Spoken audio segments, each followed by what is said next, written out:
So now math. Significant figures and math. So we're going to be using those rules to then add, subtract, multiply, divide. Here is your general rule.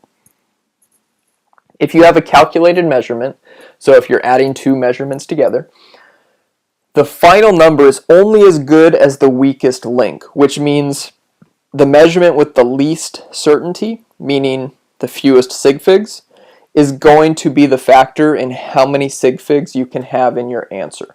And we'll look at some examples of that. So for addition and subtraction, how do you deal with this?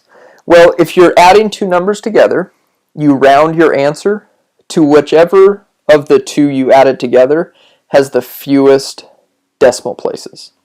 You're not worried about the digits to the left of the decimal, just the right of the decimal place. So, let's take a look at this.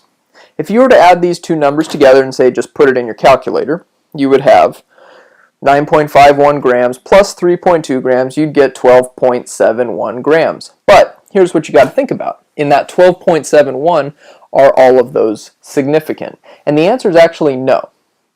So applying this rule here, you round to the fewest decimal places. So in this case, there's 2 decimal places, and here there's 1. We're not concerned about this 3 or this 9. So this 12, that's going to stay. 1 decimal place, 2 decimal places. So 12.71 grams as a final answer should be 12.7 grams. The 7 is your guess because this is a guess. This 1 is not significant because it's really a guess after a guess because of that space there. Because you're not sure, so you don't count it. We'll look at another example, and I'm going to wait a moment to reveal the final answer. So go ahead and give this one a shot yourself. 65.97 seconds minus 2.2 seconds. If you put it in your calculator, it equals 63.77 seconds. What should the final answer be?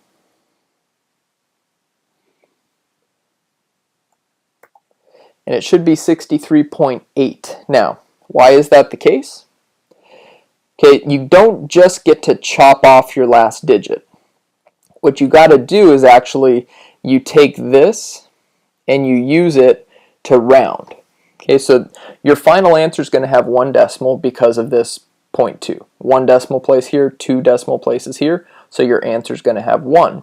But 7, if you're trying to get as close as possible to your guess, okay, 7 would round up to 8. So you got to look at that one digit that is going to get left out. If it's above 5, round this number up. If it's below 5, like it was down here, you round down. So this goes to 0.7, this one goes to 0.8. Next, we're going to look at multiplication and division, and here is your rule for that.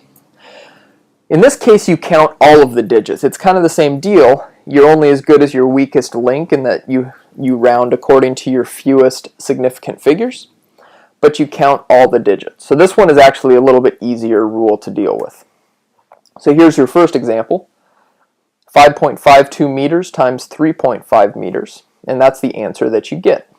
A quick note here, notice the units. Meters times meters becomes meters squared.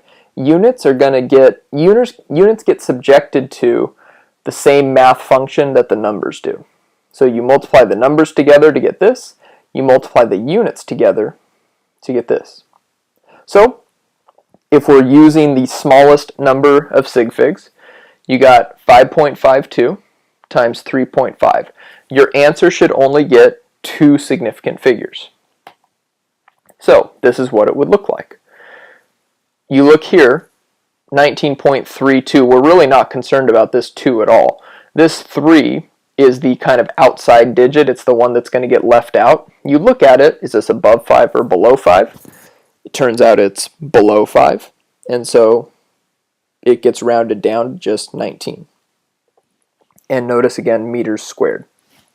Let's look at example number 2. You have 25.52 grams divided by 6.65 milliliters. And look at this number you get. Holy cow. big long number, but it turns out not all of those numbers are significant. Your measurement, your calculated answer, should only be as good as your measurements here. So you got 4 sig figs here, and you've got 3 sig figs here. So your answer should have 3. I'll pause the video if you need to. Go ahead and put down what your final answer would be, and I'll show it in just a minute. And the answer is 3.84 grams per milliliter. Again, notice what happens to the units. Grams divided by milliliters becomes grams per milliliter.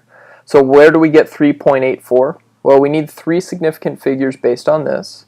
So here's our 3, but then you got to look one more digit over and try and figure out, okay, is that above 5 or below 5?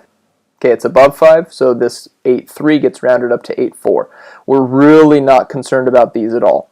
When we're rounding, we're only looking at the one number that's outside. So we have 3, then we look at the fourth one, the fourth figure, to determine rounding here. Okay, so recap. Here's what we talked about. We looked at proper methods for taking measurements, right? You want to write down everything that you know, and then you get one digit of a guess. We also looked at rules for how many significant figures are in that given measurement, especially paying attention to zeros. All right, so those zeros matter.